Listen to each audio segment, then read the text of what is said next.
The title of this message today, I'm gonna call it "Not Today, Satan." Not today. Not in this house. Not today. You'll know what I mean by that here in a minute. But let me speak to some of the newer developments that seem to be taking place, because it seems like since we were thrust into this new COVID-19 coronavirus pandemic season of life that has changed everything, it just keeps, evolving. Every week is different. There's another, fire that has to be put out, or another focus and emphasis. And it's constantly changing and evolving. And I'm going to talk to you about this, where I see it affecting the church, more specifically the restrictions for our church. And I'm going to tie the scripture into this and where I feel like we need to respond. But there are other states that are being more restricted than here in Texas, and we ought to thank God for that. But yet there still are restrictions. But I don't want anybody to think that I'm discarding the reality of the coronavirus. It's real, I get it. It's real, and its impact is worse on some than on others, and there's no doubt about that. But I also recognize there's a whole lot of misinformation and politicizing about this pandemic. Can I get an amen? And I believe that we all bought in to some degree in the beginning, and we were willing to make sacrifices for all because we didn't want anybody to be harmed physically due to negligence on our part. And we should continue that, especially for those who are potentially more affected, our elderly, or those who are sick, or those who have immune deficiencies. We're going to continue to walk in wisdom. However, as this thing has continued to play out, it's become clear that the treatment of churches is different than the treatment of other businesses. Let's say things like casinos and abortion clinics and liquor stores and things like that. The restriction of in-person worship services while allowing mass gatherings of protesters is inconsistent, illogical, but yet purposeful. It's on purpose. And the demonizing of some protesters, like a few weeks ago, or maybe it's probably been over a month now, up in Michigan, where people were protesting just to go back to work. They were demonized for protesting while applauding social justice protesters is just inconsistent. I'm not taking a stand on one side or the other right now. I'm just saying it's inconsistent. And while there are allowance in most states for people to worship in church services and houses of worship, some restrictions to 10 people, some restrictions to 50 people, some 100 people, but yet, and even some, if they are allowed to meet, no singing or no reciting liturgy. Are you kidding me? Don't tell us we can't sing. We don't sing anyway, we worship. So we're going to keep worshiping. That's what we're going to do. In fact, what was great is this morning in the first service, right in the middle of the first song, power went out, computers crashed, everything went out, lights and everything were still on, but no sound, no PA, no instrumentation. Jacob looked at me and I said, I was like, what do I do? I said, grab your acoustic and sing. Just lead and sing. The power outage isn't going to stop us from singing. So the state certainly is not going to stop us from singing. I told you I'd make a few of you mad, but that's okay. That's okay. But things took another turn just this past week. And reading from an online news report, it said on the 63rd night of the riots in Portland, Antifa rioters set a bonfire. I'm going to get to Daniel chapter 6 here in just a minute, okay? Just hang with me. Antifa rioters set a bonfire in front of the federal courthouse. Since they care so much about the death of George Floyd, they decided to burn Bibles. Bibles were thrown on the fire in front of the federal courthouse in Portland. Now, it remains unclear exactly why the Antifa rioters decided to burn Bibles, but it seems kind of ironic for a peaceful protest in honor of George Floyd to burn Bibles. Burning Bibles doesn't honor his legacy, but it does fit with the anti-Western and the anti-American, the Marxist, socialist, critical theory that is fueling the riots across our country. It does fit that. I said I'm just going to call it the way I see it. Now, I know here today, here in this sanctuary and those watching online, and even across our country, there are wonderful people on all sides of the debate, the argument, the issues. I recognize that, but there are evil people as well. There are people that Satan is working through to try to destroy the most sacred and beloved things in our country. And if you can't see the hypocrisy and you can't see the inconsistency, then you're not paying attention. It wasn't just that long ago that Tim Tebow was mocked and ridiculed for kneeling to honor God in prayer before an NFL football game. And then when others did it, they banned him from doing it. And then when other high school coaches decided we're going to do that, we're going to take a knee with our players and we're going to pray, head football coaches in some high schools were fired because they did it. I'm not stating a position on one cause or the other. I'm just stating the inconsistency that is glaring us in our faces. How about funerals for high-ranking officials in our government? But yet, low-ranking normal citizens can't have people come to their funerals. I don't care if anybody has a funeral. Everybody ought to have a funeral and everybody ought to be able to attend. Just the same way I believe everybody ought to be able to attend church if they want to. I'm stating the inconsistencies. And so, friends, the real question is this. With all the things that we see happening with so much ease, with no effort, restrictions and shutting down and forbidding certain things that have been so sacred to our society for so long, when will it become illegal to pray in public or read your Bible in public? How far are we from that? You can't sit back and say, oh, that'll never happen in our country. It's happening in our country. Now listen, there were three establishments. There are three institutions that God has established that are prior to any amendments of the Constitution of the United States of America. The family, the church, and the state. The state meaning the community of people in which we live. This all predates Constitution. The church, the family, and the community of people that we live in. But listen to this. While civic government, or our state, our community that we live in, is invested with divine authority to rule the state, Romans 13 or 1 Peter 2, which both speak of obeying those in authority over us, neither of those texts or any other grants civic rulers jurisdiction over the church. They don't. Now, I know a lot of law-abiding, well-meaning Christians saying, we're just going to obey everything that the government tells us to do. That's not our responsibility as Christians. Not completely, not entirely. Not when one opposes the other. God has established these three different institutions, and each has a sphere of responsibility with jurisdictional limits that have to be respected, much like what I talked about last week. What happens when your property line, when your values meet up with somebody else's, then there's mutual respect. You buy a rain gauge to engage in conversation if you can't talk about the issues that separate you. The same way, these issues, they don't overlap. Let me explain what I'm talking about. As a father, I have jurisdiction over my family, but I don't have jurisdiction over the Walsworth family. That's Ty and Cindy's job. As a church, I have authority in this house, but I do not have authority at Prestonwood or Bent Tree or Sojourn. I don't. I can walk in there and I'm nobody. This is my house.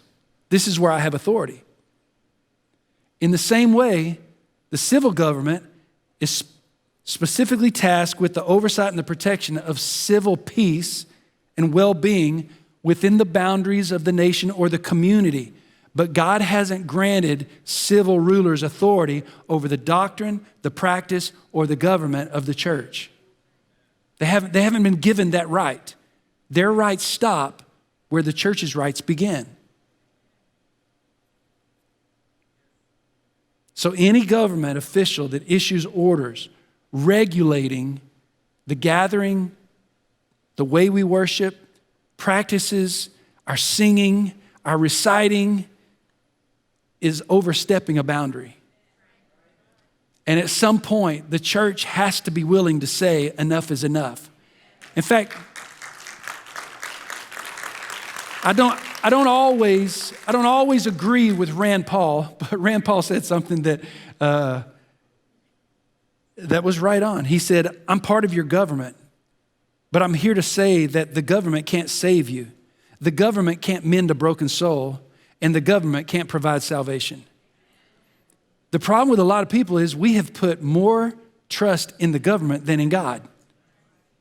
And we have to recognize who we're really following. Dennis Prager said this. He said, the ease in which Americans have accepted this radical takeover of their liberty is very distressing to me. In 1968 and 69, there were 100,000 Americans who died from the Hong Kong flu.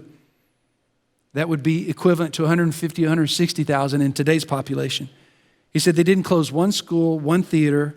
People understood that these things happen. It's a tragedy, but you don't ruin a society because of a natural tragedy. And that's what we see happening today. There is an effort to ruin our society, and they're using health as the excuse. With this in mind, let me refer you back to the story of Daniel. If you get your phones, you can pull it up. I'm going to read from Daniel chapter 6 here in just a minute. But let me kind of give you the background. Daniel has been captured, taken from Judah, his hometown. He and others have been taken to Babylon, and now they are being used. They're to be trained, to be infused into the Babylonian Chaldean culture. And they are told this, in essence, and here's kind of the short version of a long story. They're told that if you will follow this set of guidelines, eat the king's meats, drink the king's wines, take these delicacies, then we will create an exceptional person out of you. They chose not to do that. Daniel chose not to. Shadrach, Meshach, and Abednego said, no, we're not doing that. That violates our conscience. It violates our commitment to God. We're not doing that. We're fine trusting God. And so they ended up being almost in a competition between all these others who accepted the will of the king and the kingdom to eat what the king said to eat and do what the king said to do. And here, Shadrach, Meshach, and Abednego and Daniel, they had to live off of what was called pulse. It was like a vegetable mush. It was made out of beans and lentils. And that's all that they had. But at the end of this 10-day period, Daniel, Shadrach, and Meshach, and Abednego were healthier and more handsome and looked better than those who were following the king's orders. Just a little side note here. So listening to experts is not always the best route. Sometimes trusting God will leave you better off than trusting the experts. Because you know they're experts on everything. And it doesn't matter what the expert says, you can always find another expert on the other side of the discussion, right? You realize that. So I'm going to take my chances with God. Now, please understand what I'm saying. I'm not promoting foolishness and recklessness. I'm not promoting throwing our brains out the window and going to find somebody who has tested positive with COVID-19 and kissing them just to prove how much faith you have. Okay, I'm not saying that. Please don't allow yourself to put words in my mouth. I'm not saying that. But I'm saying at some point, we have to recognize that there is an effort, just like we see in the life of Daniel, an effort to try to conform him to the plan of the kingdom for their purpose, and he chose not to. In fact, as a worshiper of God in an anti-God society, what happened with Daniel is Daniel kept being promoted, Daniel kept being blessed, Daniel kept being appreciated and recognized, and it caused problems. There were 100 princes and 3 different presidents who were kind of in the governmental hierarchy here, and he was over the 3 princes, and they got jealous of the fact that he kept getting promoted, and he wasn't even living according to the experts' advice. So they devised a plan. You know the plan. They decided they're going to get the king to make a law that says no one can pray to any other person or any other god for 30 days, and they appealed to the king's pride. They went to king and said, oh, king, we love you. You're so awesome. We want to do this to honor you. Nobody should ask anything from anybody except you. And he bought into it. He was blinded by his own pride. So he signed the order, he signed the law, put it into effect because those who did that knew that Daniel was faithful, that Daniel would not bend, Daniel would not bow, Daniel would not give up and give in. So they put the law into place. Daniel goes and prays. In fact, let's look at it. Daniel chapter 6, verse number 10. It'll be here on the screen. Follow along. Daniel learned that the decree had been published. He went home to his upstairs room where the windows opened toward Jerusalem. He didn't hide. He didn't pretend, that he had to stay in his closet, make sure no one saw him. Opened up the windows and prayed just like he always had. 3 times a day, he got down on his knees and prayed, giving thanks to his God, just as he had done before. Then these men went as a group and found Daniel praying, asking God for help. So they went to the king, spoke to him about his royal decree. Did you not publish a decree? Like they didn't know. During the next 30 days, anyone who prays to any god or human being except you, your majesty, would be thrown into the lion's den. The king answered, the decree stands in accordance with the law of the Medes and the Persians, which cannot be repealed. Then they said to the king, well, Daniel, who is one of the exiles from Judah, pays you no attention. Your majesty, or to the king, or to the decree that you put in writing. He still prays 3 times a day. When the king heard this, he was greatly distressed because he knew that he had been trapped and tricked. He was determined to rescue Daniel, made every effort until sundown to save him. Then the men went as a group to King Darius and said to him, remember, your majesty, that according to the law of the Medes and Persians, no decree or edict that the king issues can be changed.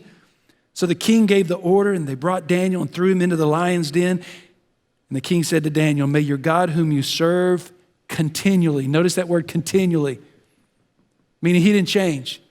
He didn't bow, he didn't bend, he didn't change the way he lived according to what others thought he should do. He just continually served the Lord. He continually worshiped the Lord. He continually prayed to God. He continually gave. He continually was a witness. He just continued in his life following God. Then it says, verse 17, a stone was brought and placed over the mouth of the den, and the king sealed it with his own signet ring, with the rings of the nobles, so Daniel's situation might not be changed. Then the king returned to his palace, spent the night without eating, without entertainment being brought to him. He could not sleep, and at the first light of dawn, the king got up and hurried down to the lion's den. And when he came near the den, he called to Daniel in anguished voice, Daniel, servant of the living God, has your God whom you serve continually, notice he says it again, continually been able to rescue you from the lions? Daniel answered, may the king live forever. My God sent his angel and he shut the mouths of the lions. They've not hurt me because I was found innocent in his sight, nor have I ever done any wrong before you, your majesty. And it's at that point that I just have to feel like Daniel said, not today, Satan. Not today. No, the devil tried his best, tried to destroy me, tried to kill me, tried to shut me up, tried to shut me down. Not today, Satan. And at some point, the church is going to have to reckon, and every individual is going to have to come to a place where we say, not today, Satan. You're not going to alter the way I live. You're not going to alter the way I believe. You're not going to alter my prayer, my worship, my Bible reading, my testimony. Not today, Satan.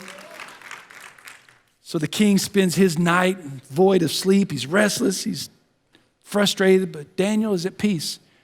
And the people who trust in their God will be people at peace. The people who trust in their God will learn how to live in peace.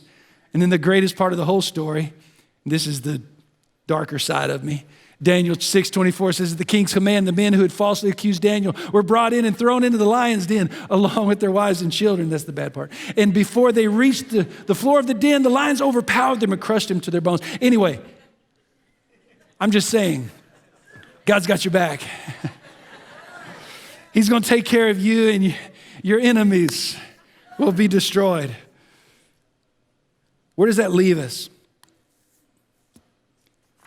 As I'm sitting here and I'm watching so many of our freedoms just being taken, and so many Christians and believers and churches just willingly give it up,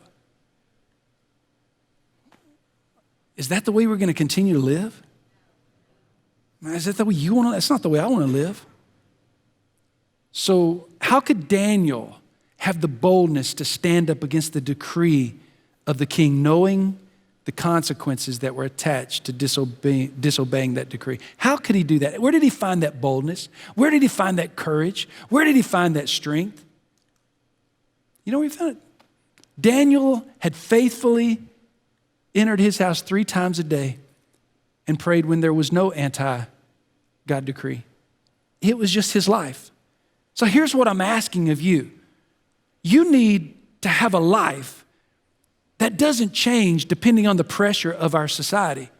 You need to have a life that follows after God that's not dependent on whether it's convenient or whether it's easy or whether it's popular or not.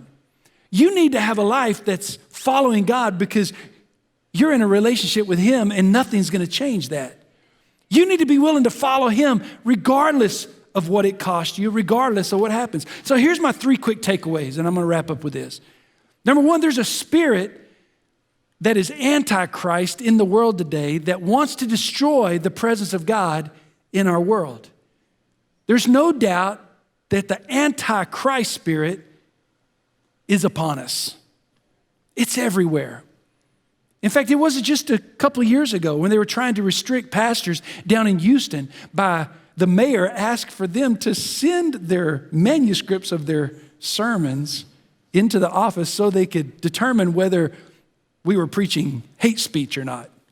Are you kidding me? And it's going to continue to evolve into things like that.